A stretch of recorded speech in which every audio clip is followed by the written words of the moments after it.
the photos look good out of this camera. You'll get the Canon colors, the Canon tonality.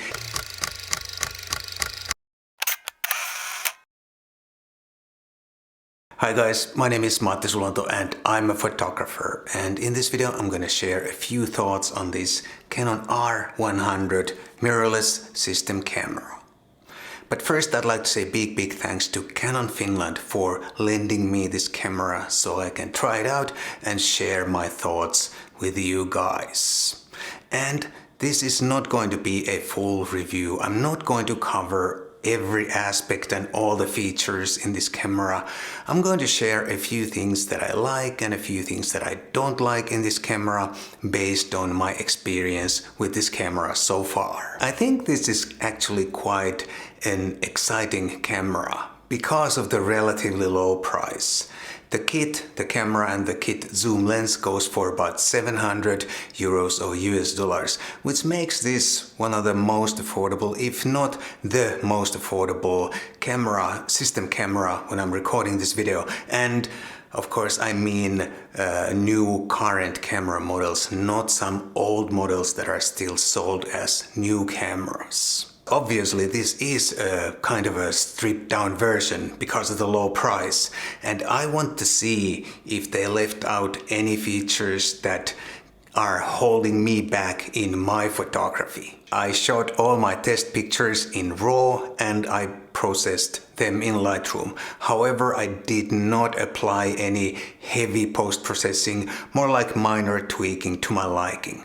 And I used two lenses. I used the kit lens, the 18-45 f3.5 to 6.3, and the relatively new 28mm f2.8 full frame lens, which equals roughly to about a 45mm lens on an APS-C camera body like the R100. I'm gonna start with the things that I don't like, because I want to end this video with positive feelings. The Canon R system is a closed system and you can only buy Canon lenses for these cameras, and this concerns, of course, the whole system, not only this camera body. And Canon sure knows how to make great lenses, no question about that, but as a consumer I'd like to be able to choose also from some of the third-party options like Tamron, Sigma and many others. And right now it looks like it's not going to happen anytime soon, and I think it is a major downside. Another downside is the lack of IBIS. For photography it's not that big of a deal in my opinion, and this kit lens is stabilized, but for video it's a major downside in my opinion. And all the Canon lenses don't have a stabilizer. For example, this really nice 28mm does not have a stabilizer. So if you mount a lens like this on this camera, you don't have a stabilizer at all. For video you can activate the electronic stabilizer in the camera body, but that also comes with a crop, so it's not ideal. And another downside is the lack of touch screen, which to me personally is not that big of a deal, but I suppose there can be many beginners coming from a phone camera, and those beginners have used to the touchscreen interface with their phones, smartphones, and they are sure going to miss that feature in this camera. And I would also like to be able to move the autofocus point by touching the screen, and I think that is a feature that they probably should have included. And another screen related downside is that the screen is fixed. Again, this is a budget camera, you can't expect everything, and Canon have other models with articulating or tilt screen, but you still can't deny that tilt or articulating screen would make high or low angle photography quite a lot easier. I also noticed that the dynamic range is slightly limited with this camera. I did not make any proper tests, and I don't usually like to complain about the dynamic range because I think you can make great pictures with any camera. However, if you have a lot of experience with different RAW files, you'll immediately notice if a certain file is little unresponsive once you start moving those sliders in Lightroom, and with this camera you'll definitely notice that the file does not respond quite the way some other RAW files. And even without any head-to-head comparisons, I'd say that, for example, my Fuji X-T30 has a lot more room for adjustments in those RAW files. And with this camera you have to be especially careful with the highlights, because you may not be able to pull back those highlights the way you expected. So do not blow out the highlights with this camera.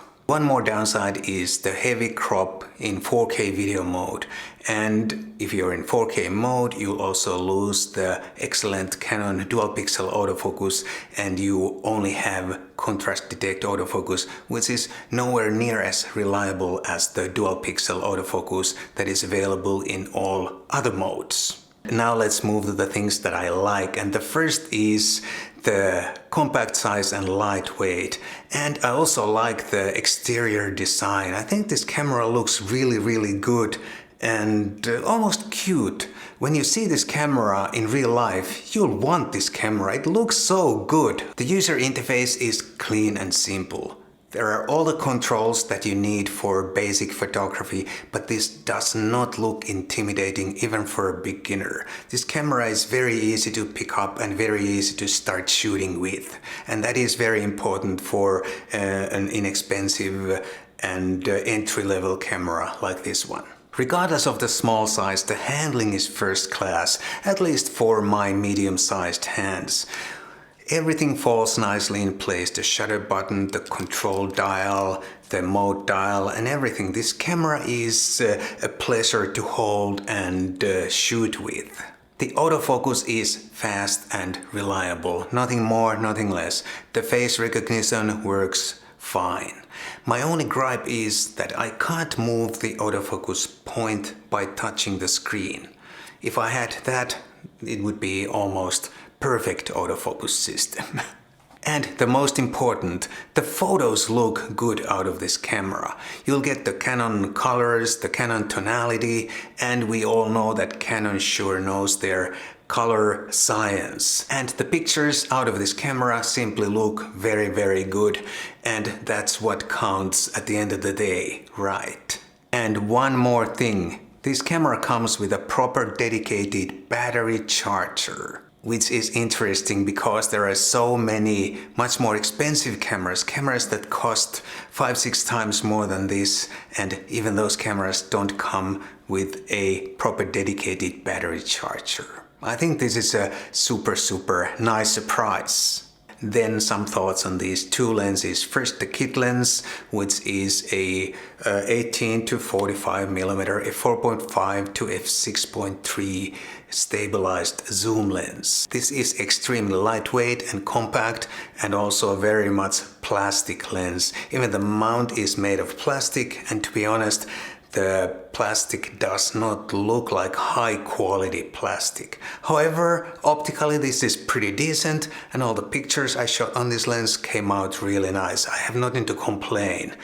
However, the very modest maximum aperture makes this almost useless in low light if you need to capture any kind of moving elements or any kind of action in low light. And then we have the 28mm f2.8 full frame lens, which on an APS-C camera body like the R100 equals to about 45mm. This lens is actually quite compact and lightweight, but it looks slightly large on the R100 because the camera body is so tiny. At least on APS-C camera, this lens is very sharp and optically really good, and I'd really like to try this on a full-frame camera body and see if it performs as well.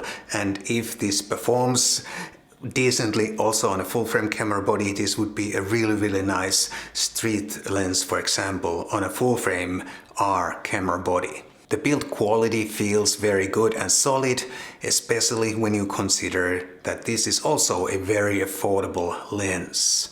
The optical design is quite interesting. The front element looks almost funny because it is so super tiny, but when you remove the lens, you can see that the rear element instead is quite big.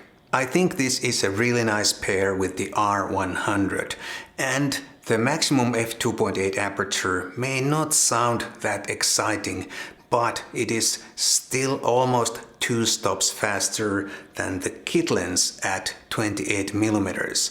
The kit lens opens up to about f5 at 28mm and this is 2.8.